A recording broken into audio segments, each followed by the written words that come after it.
Perhaps the most important finding related to the Franciscans at San Luis is that they appear to have had a very close relationship with the native population.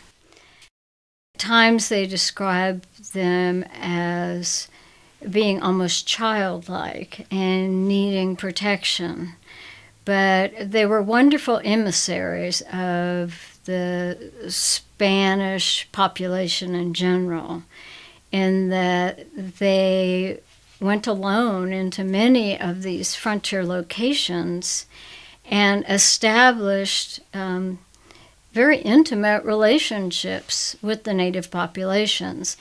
We see that at San Luis to the extent that the Apalachees built this village at the request of Spanish military authorities, but the only individual that they incorporated into their portion of the village was the friar. Next to the friary, there were at least 3 Aboriginal structures, and they show the very close working relationship. And it's apparent that a number of them became native interpreters that worked with him and helped him with religious instruction and really provided his gateway to the rest of the San Luis villagers. It wasn't really till later that all of it became much more complex. When more Spaniards moved in, that the tensions really developed in this community. But from the outset, the friars were very important. The other thing I would say is that the friars were crucial in terms of documenting so much of what we know about the Apalachee culture here, because were it not for some of the documents they prepared about the Apalachee ballgame, we would know nothing about their native belief systems, their origin myth, and many of their rituals and special practices that we know about because the friars took the time to chronicle those things. Well, in Spanish Florida, the Franciscans were like the Marines on the beachheads. They were the ones that would go into these communities and make the first and sometimes only contact with the native populations. And so it took so much courage and perseverance and complete dedication to what they were doing to achieve what they did. We had over 100 missions in Spanish Florida. At the height of the mission expansion, there were over 70 friars that were being supported. And each one of those friars resided in a major native village, but then they also had a number of satellite villages under their jurisdiction.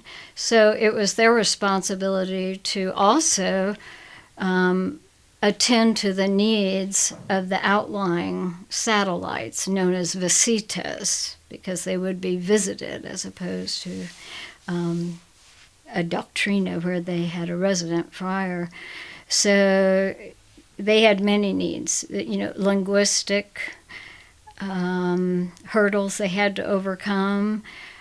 Just the lifestyle was so, I'm sure, challenging for them. They were completely dependent on the native population for subsistence and just about every other form of comfort. In fact, it's probably very likely that at the beginning, the friars initially lived in the native council houses in these villages until the native population could actually build structures such as the churches and then later the conventos. But early on, they probably lived in council houses side by side with natives, and then probably in the sacristy areas of the churches, and then eventually, they would have small friaries.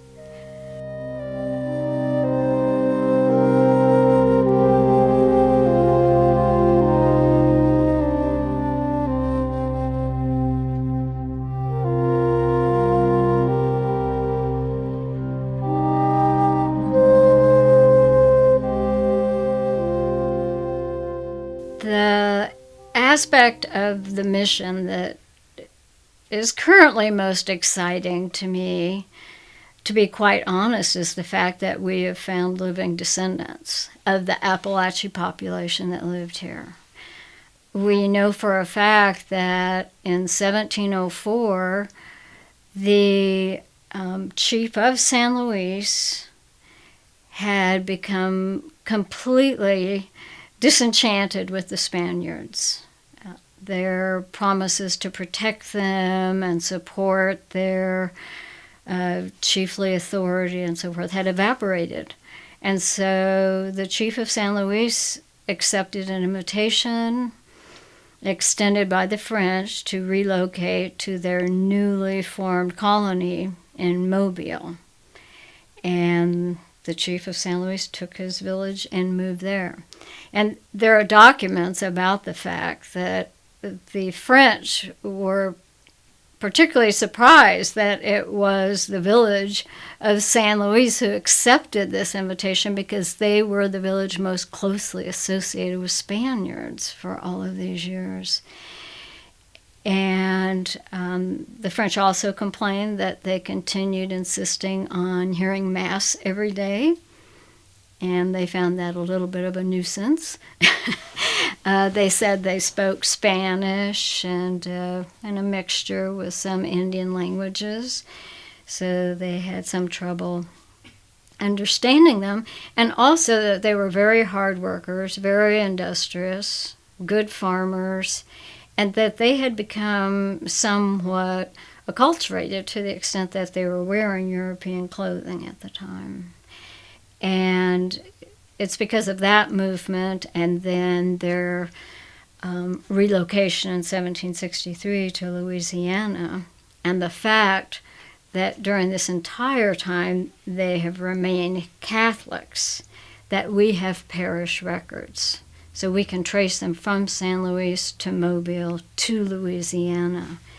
And they have currently applied for federal recognition, and we're working to support that application. As far as we know, they are the only living group of descendants of Florida's colonial era Indians who have survived and maintained their tribal identity.